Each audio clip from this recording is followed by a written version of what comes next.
அருகே 18 அடி உயரம் கொண்ட பிரம்மாண்ட அதர்வன பத்ரகாளியம்மன் கோவில் கும்பாபிஷேகம் நடைபெற்றது.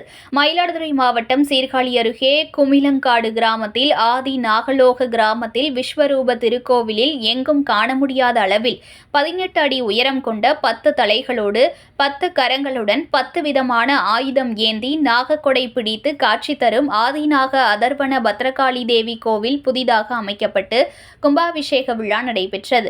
முன்னதாக யாகசாலை பூஜைகள் நிறைவடைந்து பூர்ணாகதி தீபாராதனை நடைபெற்றது.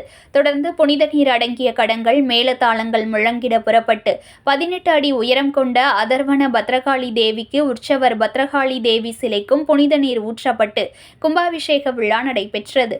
இதில் சுற்று வட்டார கிராமங்களைச் சேர்ந்த ஏராளமான பக்தர்கள் பங்கேற்று சுவாமி தரிசனம் செய்தனர். பக்தர்களுக்கு அன்னதானம் வழங்கப்பட்டது. செய்திகளை உடனுக்குடன் தெரிந்து கொள்ள லைக் பண்ணுங்க, ஷேர் பண்ணுங்க, சப்ஸ்கிரைப் பண்ணுங்க, மறக்காம கமெண்ட் பண்ணுங்க.